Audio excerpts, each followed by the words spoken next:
এদিকে তমলুকে কাল বিজেপির যে মিছিল রয়েছে সেই মিছিলের অনুমতি দিয়েছে কলকাতা হাইকোর্ট। মিছিলের নেতৃত্বে থাকবেন শুভেন্দু অধিকারী, তার মিছিলের অনুমতি দিয়েছে কলকাতা হাইকোর্ট।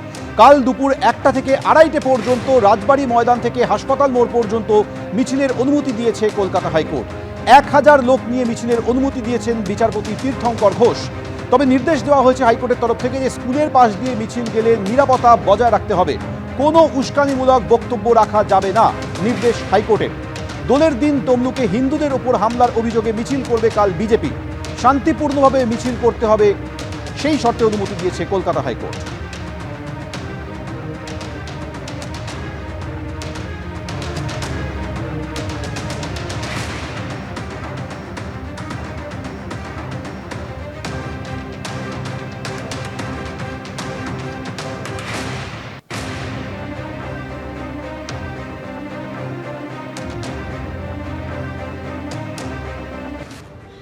শুভেন্দু অধিকারীর রোড শো পাল্টা তৃণমূলের সভা ঘিরে উত্তপ্ত বারুইপুর।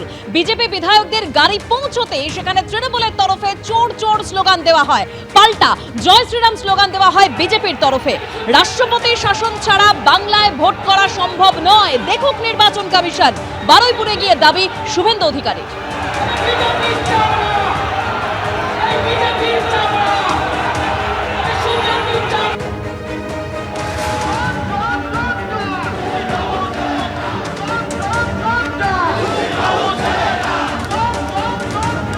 একদম যে সময় উত্তপ্ত পরিস্থিতি সৃষ্টি হয় সেই ছবি আপনারা দেখতে পাচ্ছেন। তৃণমূলের তরফে চোর চোর স্লোগান দেওয়া হয়, পাল্টা বিজেপির জয় শ্রীরাম স্লোগান। একেবারে বিজেপি বিধায়কদের গাড়ি পৌঁছতেই এই উত্তপ্ত পরিস্থিতি, কালো পতাকা নিয়ে চোর চোর স্লোগান তৃণমূলের।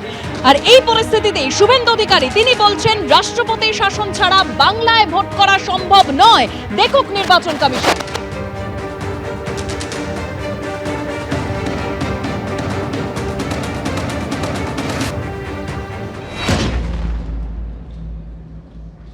ইলেকশন কমিশন দেখুক পশ্চিমবঙ্গে রাষ্ট্রপতি শাসন ছাড়া নির্বাচন সম্ভব কিনা। রাষ্ট্রপতি শাসনের দাবি করছি, আমি তো যা করার করব। আপনারা এসছেন, এমএলএরা এসছেন। শুভেন্দু অধিকারী আজ যে অভিযোগ করেন যে লাঠি দিয়ে তার গাড়িতে বারবার হামলা চালানো হয়েছে, আমি গাড়িতে না থাকলে মাথা ফেটে যেত। বিজেপি কর্মীদের গালিগালাজ করে তৃণমূল কর্মী সমর্থকরা। তিনি আরো বলেন, আমি কাউকে ভয় পাই না, সব হিসেব হবে। বারুইপুরের রোড শো থেকে হুঙ্কার শুভেন্দু অধিকারীর। পাশাপাশি 27শে মার্চ বারুইপুরে এসপি অফিস ঘেরাওয়ের ডাক দিয়েছেন তিনি। 27 তারিখ দেখা হবে, হুঙ্কার বিরোধী দলনেতার। এর আগে তিনি রাষ্ট্রপতি শাসনের দাবি তোলেন এবং তিনি যে কথা বলেন যে বাংলায় রাষ্ট্রপতি শাসন চাই, দেখুক নির্বাচন কমিশন।